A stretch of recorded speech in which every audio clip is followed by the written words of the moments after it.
والعاقبة للمتقين والصلاة والسلام على سيد الأنبياء والمرسلين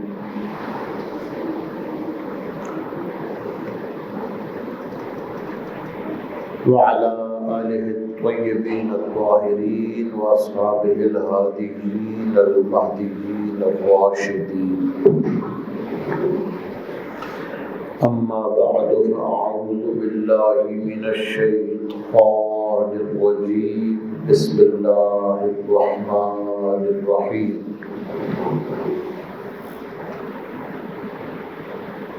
للرجال نصيب مما ترك الوالدان والأقربون وللنساء نصيب مما ترك الوالدان والأقربون مما قل منه أو كثر نصيبا مفروضا.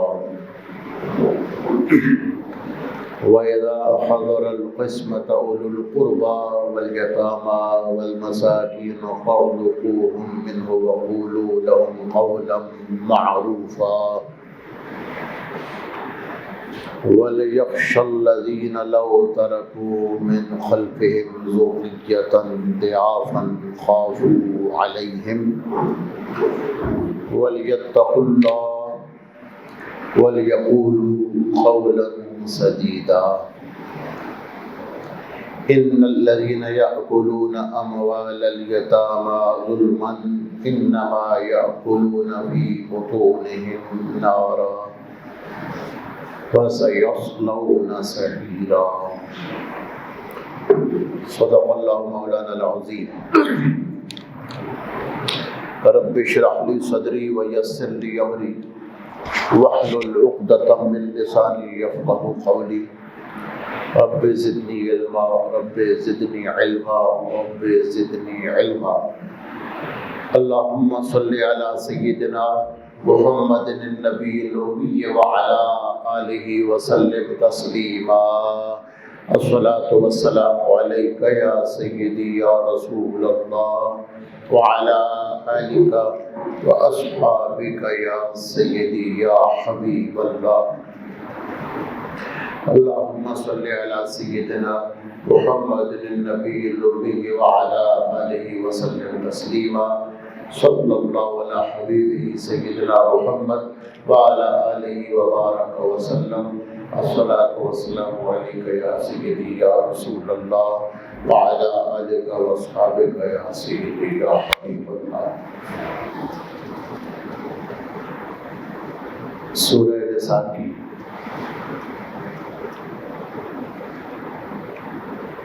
جو آیت مبارکہ تلاوت کرنے کا شرف حاصل ہوا، ان کا خلاصہ مفہوم جو ہے بسم اللہ الرحمن الرحیم. مردوں کے لیے اس مال میں سے حصہ ہے جو ان کے ماں باپ اور قرابت والے چھوڑ گئے، اور عورتوں کے لیے بھی اس مال میں سے حصہ ہے جو ان کے ماں باپ اور قرابت والے چھوڑ گئے، چاہے وہ تھوڑا ہو یا زیادہ. نصیب مفروضہ، حصہ مقرر کیا ہوا. اور جب میت کے ترکہ کی تقسیم کے وقت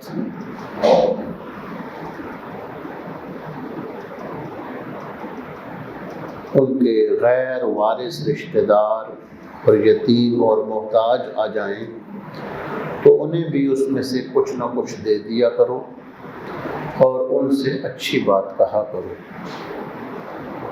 اور وہ لوگ ڈریں کہ اگر وہ چھوڑ جاتے اپنے پیچھے کمزور اور بے سہارا اولاد تو انہیں اپنی اولاد پر کیسا خوف ہوتا. اور چاہیے کہ وہ اللہ سے ڈریں اور سیدھی سیدھی بات کہیں۔ بے شک وہ لوگ جو یتیموں کا مال ظلم کے ساتھ کھاتے ہیں وہ اپنے پیٹوں میں آگ بھر رہے ہیں، اور عنقریب وہ پہنچیں گے بھڑکتی ہوئی آگ میں۔ اعاذنا اللہ، اللہم اجرنا من النار، یا مجیر یا مجیر یا مجیر۔ سورہ نساء کی ان پہلی ہی آیات مبارکہ میں 3 مرتبہ تنبیہ ہوئی، وعید سنائی گئی، ڈر سنایا گیا ان لوگوں کو جو یتیموں کا مال کھاتے ہیں۔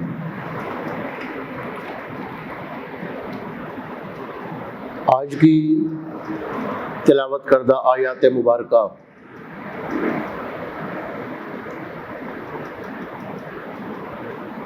للرجال نصیب مما ترک الوالدان والاقربون،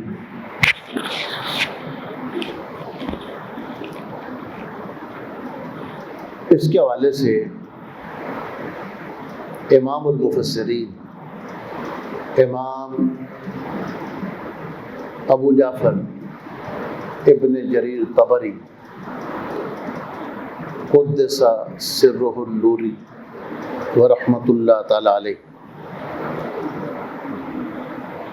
بیان کرتے ہیں کہ زمانہ جاہلیت میں باپ دادا کے چھوڑے ہوئے مال میں سے، ان کی جائیداد میں سے عورتوں کو حصہ نہیں دیا جاتا تھا۔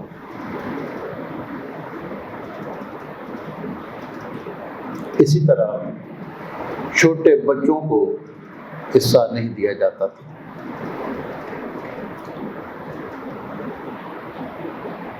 دوسری روایت بیان کرتے ہیں کہ ایک خاتون حضور نبی پاک صلی اللہ علیہ وآلہ وسلم کی بارگاہ میں حاضر ہوئی تو اس نے عرض کی کہ اے اللہ کے رسول صلی اللہ علیہ وسلم، میرا خاوند فوت ہو گیا ہے اور پیچھے ایک میں ہوں اور ایک میری بیٹی ہے، اور ہمیں وراثت میں سے حصہ نہیں دیا جا رہا، وارث نہیں بنایا جا رہا۔ اس خاتون کی جو بیٹی ساتھ تھی اس نے عرض کی کہ یا رسول اللہ صلی اللہ علیہ وسلم، ہمیں وارث نہیں بنایا جا رہا۔ بچی کا جو چچا تھا جو وراثت سے ان کو محروم کر رہے تھے، اس نے کہا کہ اللہ کے رسول، عورتیں نہ گھوڑے پر سوار ہو سکتی ہیں، نہ گھاس اٹھا کر لا سکتی ہیں، نہ جنگ میں دشمن کا مقابلہ کر سکتی ہیں، نہ کچھ باہر سے کما کر لا سکتی ہیں، تو ان کو کیوں باپ کی وراثت میں سے، دادا کی وراثت میں سے حصہ دیا جائے؟ اس وقت یہ آیہ مبارکہ نازل ہوئی کہ مردوں کے لیے بھی اس مال اور جائیداد میں حصہ ہے جو ان کے والدین چھوڑ کر گئے ہیں، قرابت دار چھوڑ کر گئے ہیں، اور عورتوں کے لیے بھی ایک حصہ ہے اور مقرر حصہ ہے، چاہے زیادہ مال چھوڑ کر گئے ہوں یا کم مال چھوڑ کر گئے ہوں۔ تو اللہ تعالیٰ نے وراثت میں خواتین کو شامل فرمایا۔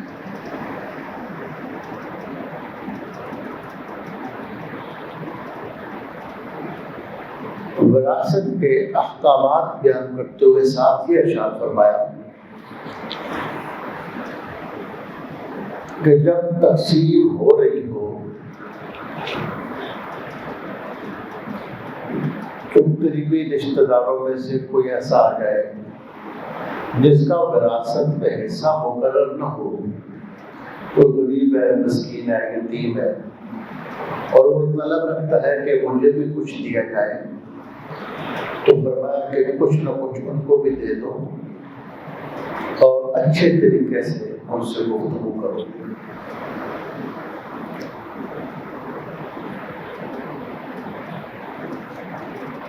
یعنی وہ غیر وارث ہیں، ورثاء کے حقوق تو بیان کر دیے گئے، ان کے حصے بیان کر دیے گئے۔ ترکہ کی جو تقسیم ہے اس سے متعلق 4 چیزیں وہ ہمیشہ ذہن میں رکھنی چاہیے کہ جب کوئی بندہ فوت ہو جائے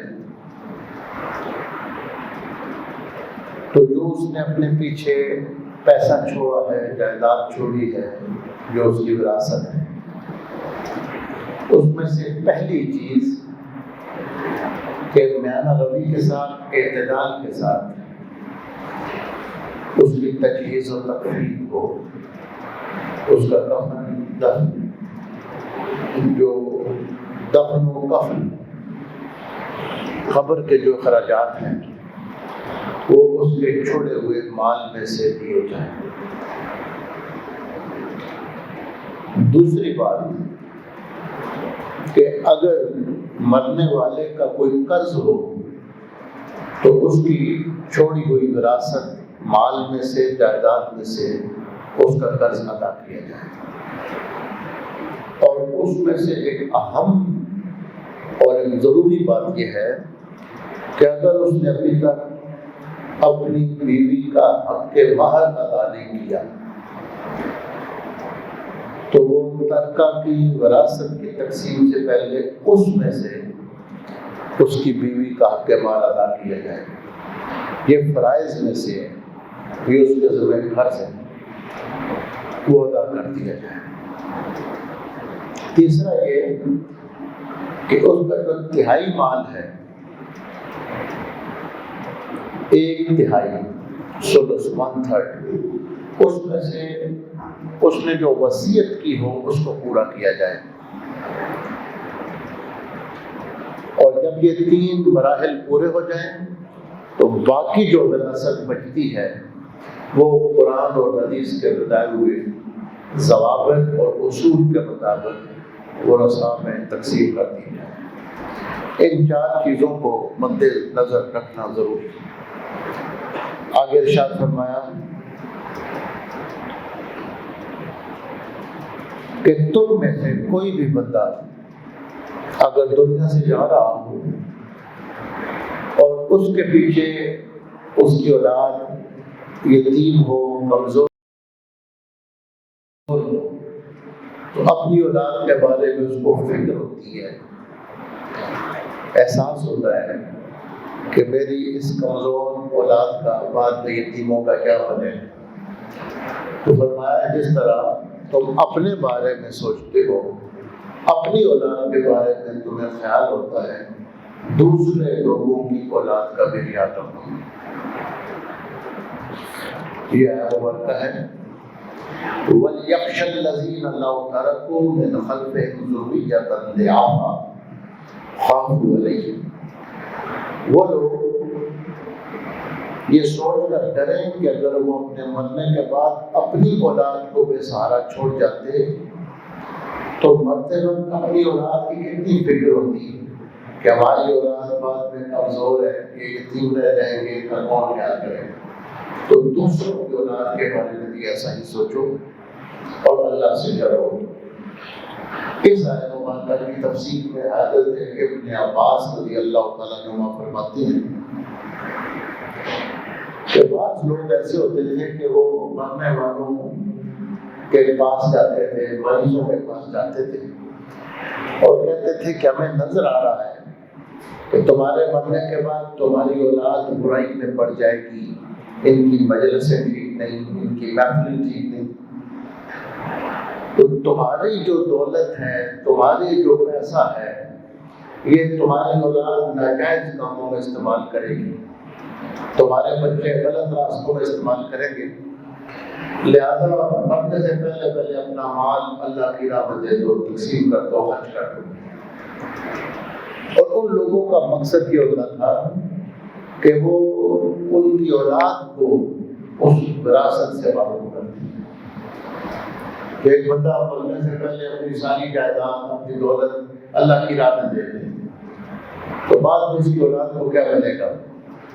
تو وہ اس کو جھنسا دیتے تھے، کہتے تھے کہ تمہاری اولاد تمہارے بعد نیکی کے راستے پہ خرچ نہیں کرے گی، یہ گناہوں میں خرچ کریں گے، تمہاری دولت برائی پہ خرچ ہوگی، لہذا مرنے سے پہلے اس دولت کو ختم کر دو، اللہ کی راہ میں دے دو، کسی کو وصیت کر دو.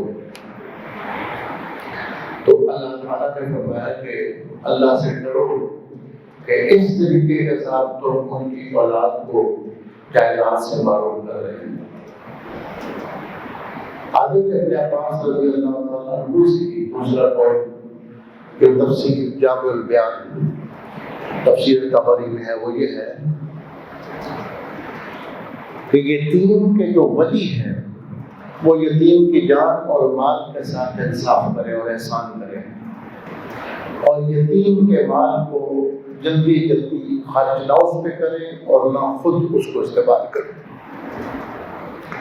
بعض لوگ یتیموں کے وارث ہوتے ہیں، مال ان کے پاس ہوتا ہے تو وہ نابالغوں پر اتنا خرچ کر دیتے ہیں کہ پھر ان کے لیے پیچھے کوئی سہارا نہیں رہتا. تو فرمایا کہ جو ان کے وارث بھی ہیں وہ اعتدال کے ساتھ انصاف کے ساتھ اللہ کو حاضر ناظر جان کر ان بچوں پر ایسے اخراجات کریں کہ جو ان کی ضرورت ہو، فضول خرچی کر کے ان کے مال کو ضائع نہ کریں. آگے ارشاد ہے وہ لوگ جو یتیموں کا مال کھاتے ہیں وہ اپنے پیٹوں میں آگ بھر رہے ہیں اور وہ بھڑکتی ہوئی آگ میں جھلساتی ہوئی آگ میں داخل کیے جائیں گے. یہاں مفسرین نے ایک بات کی ہے کہ اتنی زیادہ سخت وعید اور یہ انداز اور کہیں بھی قرآن مجید میں نہیں کہ صرف پہلی 10 آیتوں کے اندر 3 مقامات پر سزا بیان ہوئی ہے ان لوگوں کی جو یتیموں کا مال ہڑپ کر جاتے ہیں. یعنی دوسری آیت ہے سورہ نساء کی وَلَا تَتَبَدَّلُوا الْخَبِيثَ بِالطَّيِّبِ. اس طریقے کے ساتھ یتیم کے مال کے احساس کا حکم دیا گیا، اس کے مال کے بارے میں محتاط رہنے کا حکم دیا گیا. 6 آیت ہے وَلَا تَأْكُلُوا أَمْوَالَهُمْ إِلَىٰ أَمْوَالِكُمْ إِنَّهُ كَانَ حُوبًا كَبِيرًا. اور یتیم کے مالوں کو یتیموں کے مال کو اپنے مال کے ساتھ ملا کر نہ کھاؤ. حُوبًا كَبِيرًا یہ بہت بڑا گناہ ہے. اور فرمایا وَلَا تَأْكُلُوهَا إِسْرَافًا وَبِدَارًا أَن يَكْبُرُوا. اور یتیموں کے بڑے ہو جانے کے خوف سے ان کے مال کو فضول خرچی سے اور جلدی جلدی نہ خرچ کرو، نہ کھاؤ. اور اس آیت مبارکہ میں فرمایا کہ وہ لوگ جو یتیموں کا مال کھاتے ہیں وہ اپنے پیٹ کو جہنم کی آگ سے بھرتے ہیں. تو عالی تفسیر فرماتے ہیں کہ یہ یتیموں پر اللہ تعالیٰ کی انتہائی شفقت، انتہائی مہربانی اور رحمت تھی کہ وہ بے سہارا ہوتے ہیں، بے آسرا ہوتے ہیں، ان کو سہارے کی ضرورت ہوتی ہے، ان کو حوصلہ دینے کی ضرورت ہوتی ہے. تو اللہ تعالیٰ نے اتنی تاکید کے ساتھ ان کے احکامات کو بیان فرمایا. ان کے مخلوق کے خدا ان کا خیال رکھے. حضور صلی اللہ علیہ وسلم نے اپنے اعمال کے ذریعے، افعال کے ذریعے اور اقوال کے ذریعے قرآن مجید کی ان آیات کی تفسیر بیان فرمائی. یتیموں کے متعلق آپ نے احتیاط کا اور ان سے شفقت فرمانے کے متعلق آپ نے اللہ کی رحمتوں کا ذکر کیا۔ ایک بندے نے عرض کی کہ میرا دل سخت ہے، اور دل سخت ہوتا ہے تو آنکھ میں آنسو نہیں آتا، کہ یا رسول اللہ صلی اللہ علیہ وسلم کوئی ایسی چیز بتا دیں کہ دل نرم ہو جائے۔ فرمایا یتیموں کے سروں پہ ہاتھ رکھا کرو، یعنی ان کے ساتھ اس نے سلوک کیا، اس سے دل کے اندر نرمی پیدا ہو جائے گی۔ اور فرمایا کہ یہ روح زمین پہ جو گھر ہیں ان سے اللہ کے نزدیک خانہ کعبہ کے بعد عزت والا وہ گھر ہے جس میں کسی یتیم کا خیال رکھا جاتا ہے، کسی یتیم کا دھیان رکھا جاتا ہے۔ ابو سعید خدری رضی اللہ تعالیٰ عنہ فرماتے ہیں کہ حضور صلی اللہ علیہ وسلم نے ارشاد فرمایا، جب معراج کے معجزہ کے بعد، سفر معراج کے بعد، اسراء کے بعد آپ صلی اللہ علیہ وسلم نے حالات و واقعات بیان فرمائے، اپنے مشاہدات بیان فرمائے کہ میں نے کیا کیا دیکھا۔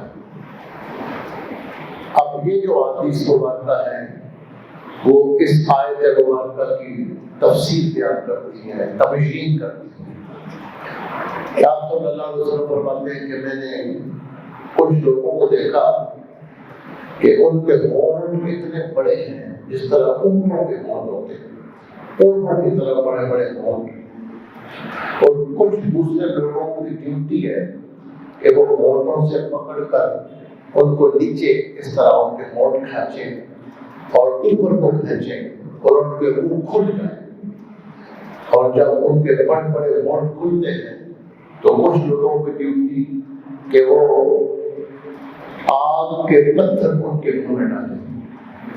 اس طریقے کے ساتھ ذلت و عذاب ہو رہا ہے۔ اور فرماتے ہیں کہ میں دیکھ رہا تھا کہ جب ان کے ہونٹوں کو کھینچ کر منہ میں آگ کے پتھر ڈالے جاتے تھے تو ان کے نیچے کے دھڑ سے وہ پتھر خارج ہو رہے تھے۔ تو میں نے جبریل امین سے پوچھا کہ اے جبریل، یہ کون لوگ ہیں جن کو اتنا سخت عذاب ہو رہا ہے؟ تو جبریل امین نے عرض کی کہ یا رسول اللہ صلی اللہ علیہ وسلم، یہ یتیموں کا مال کھانے والے لوگ ہیں جو اپنے پیٹوں میں آگ بھرتے تھے۔ یہ اس آیت مبارکہ کی تفسیر میں جو مستند ترین روایت ہے وہ یہ روایت ہے حضرت ابو سعید خدری سے، انما یأکلون فی بطونہم نارا، یتیموں کا مال کھانے والے اپنے پیٹوں میں آگ بھرتے ہیں۔ تو اس کی جو تفسیر ہے حضور علیہ السلام کا شب معراج کا مشاہدہ اس تفسیر کو بیان کرتا ہے۔ الدر المنصور في تفسیر ابن المعصور میں حضرت امام جلال الدین سیوطی رحمۃ اللہ علیہ احادیث کی 5 مشہور کتب، امام ابن ابی شیبہ کی المصنف، امام ابو یعلا کی مسند، امام طبرانی کی المعجم اور امام ابن حبان کی صحیح، یہ حدیث شریف کی مشہور کتابیں ہیں۔